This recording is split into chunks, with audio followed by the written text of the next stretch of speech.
আসসালামু আলাইকুম বন্ধুরা, আজকে আমরা শিখব খুব মজার একটি বিষয়। সেটা হলো যে কোনো ইমেজের পাশে থাকা যত ধরনের অবজেক্ট আছে কিভাবে সবগুলোকে মাত্র একটি ক্লিকেই রিমুভ করা যায়। আমরা বিভিন্ন সময় বিভিন্ন জায়গায় চলাফেরা করি, দেখা যাচ্ছে যে কখনো আমি কোনো পার্কে গেলাম বা নদীর ধারে গেলাম, মন চাইলে যে একটি ছবি উঠি, কিন্তু সেই ছবি উঠতে যে সেই জনবহুল প্লেসে তো আর ফাঁকা জায়গা পাওয়া যাবে না। তো আপনি অনেক লোকের মধ্যে যদি ছবি ওঠেন, আজকের এই অ্যাপসের মাধ্যমে শুধু আপনার ইমেজকে রেখে অন্য সবার ইমেজকে কিভাবে একটি ক্লিকে রিমুভ করা যায় সেটা আজকে ভিডিওতে দেখানো হবে। তো কথা না বাড়িয়ে চলুন শুরু করা যাক।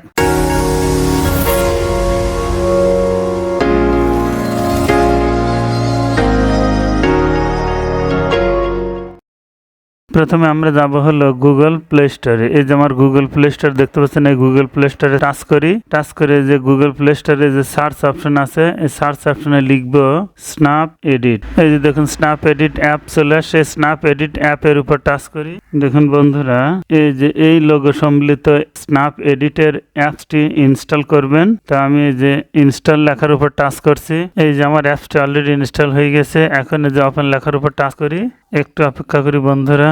এবারে যে ডান কর্নারের উপরে দেখুন স্কিপ অপশন আছে, তো এই স্কিপ অপশনের উপর টাচ করি। এই যে এখন এই যে নেক্সট অপশনের উপর টাচ করি নিচে, আবার নেক্সট, এই যে স্টার্ট এডিটিং এর উপর টাচ করে নিচে। এবার এই যে উপরে দেখুন এই যে ক্রস চিহ্ন আছে, এই ক্রস চিহ্নের উপর টাচ করি। এবার এই যে এখানে tap here to start object, এখানে টাচ করি।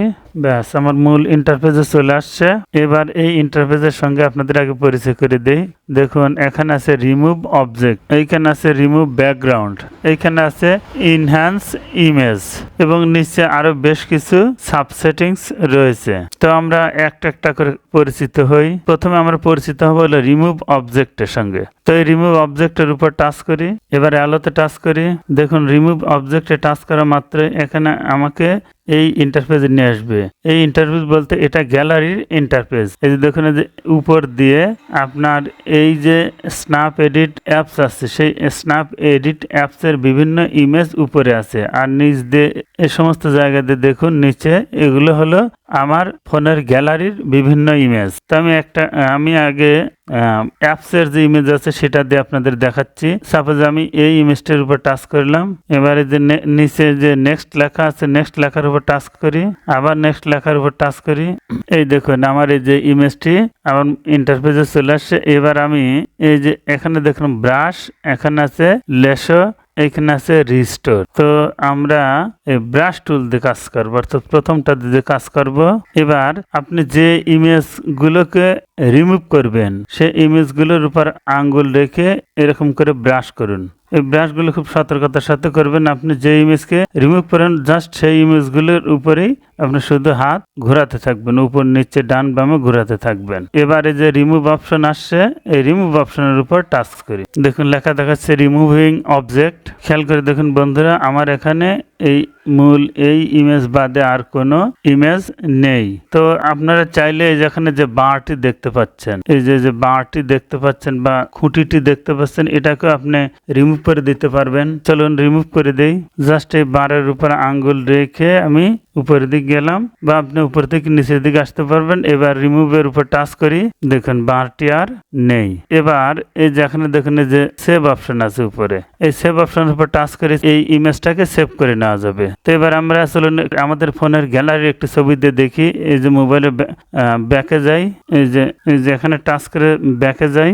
এবার দেখুন যে আমাদের গ্যালারির একটা ইমেজ নেব। আমি গ্যালারির একটা ইমেজ নিয়ে আপনাদের দেখাই। এই ইমেজটি নিয়ে আমি দেখাবার জন্য এই ইমেজের উপর টাচ করছি, আবার এই লেখার সাদা লেখার উপর টাচ করছি। ব্যাস, এবারও আমি এই ব্রাশ টুল দিয়েই যে কোনো একটি ইমেজকে আমি রিমুভ করব। সাপোজ আমি এই ইমেজটি রিমুভ করবো, এই জন্য এই ইমেজের উপর আঙ্গুল রেখে আমি হাত ঘোরালাম। এবার রিমুভে টাচ, একটু অপেক্ষা করে দেখুন, ব্যাস দেখুন আমার এই অবজেক্টটা রিমুভ হয়ে গেছে। এবার চাইলে আপনি এই যে খুঁটি দেখতে পাচ্ছেন, এই খুঁটিটাও রিমুভ করতে পারবেন। এই যে খুঁটির উপর টাচ করে আমি এই যে রিমুভ টাচ করলাম, যে খুঁটি দেখুন রিমুভ হয়ে গেল। এভাবে আপনি চাইলে যে কোনো ইমেজকে এই অপশনের মাধ্যমে রিমুভ করতে পারবেন। তো চলুন এখান থেকে বের হয়ে যাই আমরা। এবার আমরা দেখবো হলো রিমুভ ব্যাকগ্রাউন্ড অপশনের কাজ। তো রিমুভ ব্যাকগ্রাউন্ড অপশনের উপর টাচ করছি। এই যে দেখুন পূর্বের মতন এগুলো হলো আমার এই স্ন্যাপ এডিট অ্যাপসের বিভিন্ন ইমেজ দেয়া আছে এবং নিচে হলো আমার এগুলো হলো আমার ফোনের গ্যালারির বিভিন্ন ইমেজ। তো আমি প্রথমে আপনাদের অ্যাপসের ইমেজ দিয়ে দেখাই। সাপোজ আমি এই ছবিটা নিয়ে আপনাদের দেখাচ্ছি। দেখুন এই যে নিচে লেখা আছে এডিট ব্যাকগ্রাউন্ড। এডিট ব্যাকগ্রাউন্ডের উপর টাচ করি। এই যে দেখুন যেটা অ্যাড আসছে এটার জন্য এই যে আপনি যে উপরে দেখুন এই যে ক্রস চিহ্ন আছে, এই ক্রস চিহ্নের উপর টাচ করলে এটা রিমুভ হয়ে যাবে। ব্যাস এই যে দেখুন আমার ইমেজের ব্যাকগ্রাউন্ড আলটিমেটলি রিমুভ হয়ে গেছে। এবার যদি আপনি মনে করেন যে অন্য কোনো ব্যাকগ্রাউন্ড এখানে অ্যাড করবেন তাহলে সেটাও করতে পারেন। এই দেখুন এখানে বিভিন্ন স্যাম্পল দেওয়া আছে, আপনার যে স্যাম্পলটি পছন্দ সেই স্যাম্পলের উপর টাচ করলে সেটা এখানে দেখাবে। তবে যে প্রো লেখা আছে যেগুলো, এগুলোতে টাচ করবেন না, কারণ এগুলো আপনার পেইড ভার্সন। তো এরপরে আপনাদের যদি এখানে যে ব্যাকগ্রাউন্ডের যে কালারগুলো দেওয়া আছে যদি আপনাদের পছন্দ না হয় তাহলে আপনারা এই যে দেখুন এই যে এখানে কালারের একটা অপশন আছে, এই কালারের অপশনের উপর টাচ করবেন। তো এই কালার অপশনের উপর টাচ করলাম। এই যে দেখুন নিচে অনেক ধরনের কালার শো করছে। এই কালারগুলোর মধ্যে থেকে আপনার যে কালারটি পছন্দ সেই কালারটি নিতে পারেন। যেমন আমি লালের উপর টাচ করলাম, দেখুন আমার ব্যাকগ্রাউন্ড লাল হয়ে গেছে। এইভাবে আপনার যেটা পছন্দ সেটা আপনি এখান থেকে করে নিতে পারেন। এইভাবে আপনার পছন্দনীয় কালার দিয়ে আপনি এই যে সেভ অপশন আছে, এই সেভ অপশনে টাচ করলে এটা সেভ হয়ে যাবে। তো এখান থেকে বের হয়ে যায়, বের হয়ে উপরের এই ব্যাক বাটনে টাচ করা মাত্র দেখুন এই ইন্টারফেসে নিয়ে আসলো। এই ইন্টারফেসের নিচে দেখুন বিভিন্ন অপশন আছে, layer, insert, add text, resize. অর্থাৎ এটা যদি আমি আরেকটা লেয়ার দিতে চাই সেটা পারবো, ইনসার্ট করতে চাইলে ইনসার্ট করতে পারবো, অ্যাড টেক্সট চাইলে অ্যাড টেক্সট করতে পারবো, রিসাইজ করতে চাইলে রিসাইজ করতে পারবো। যেমন রিসাইজের উপর টাচ করি, রিসাইজ করে আপনাদের দেখাচ্ছি।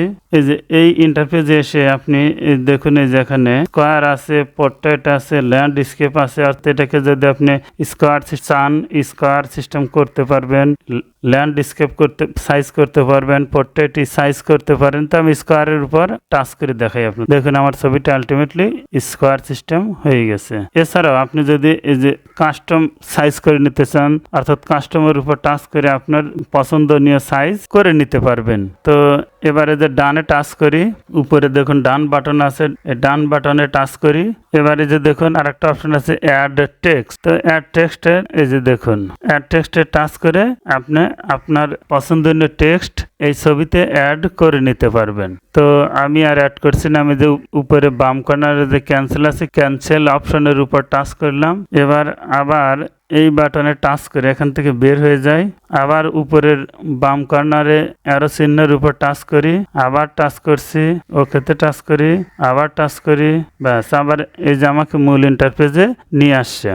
এবার দেখুন এই সাব অপশনগুলোর মধ্যে এখানে ইফেক্ট আছে, এখানে স্কাই আছে, এখানে 5 মোর অর্থাৎ +5 মোর। তো আমি এই +5 মোরের উপর টাচ করি, টাচ করে দেখুন এখানে আমার ছবিকে যদি আমি পাসপোর্ট সাইজ করতে চাই, এই যে পাসপোর্ট সাইজ মেকার, এই যে কলাপস করতে চাইলে কলাপস করতে পারবো, ছবি এডিট করতে চাইলে এডিট করতে পারবো এই অপশনের মাধ্যমে, এবং এই ছবিতে কোনো ইফেক্ট দিতে চাইলে ইফেক্ট দিতে পারবো। তো এইভাবে আপনারা নিজেরা কাজ করবেন এবং দিনে দিনে শিখতে থাকবেন। তো বন্ধুরা এই যে দেখুন আমি প্রথমে যে 3টে অপশনের কথা বলছিলাম, রিমুভ অবজেক্ট, রিমুভ ব্যাকগ্রাউন্ড, আর একটা হলো ইনহ্যান্স ইমেজ, অর্থাৎ এই যে এটা হলো তৃতীয় অপশন।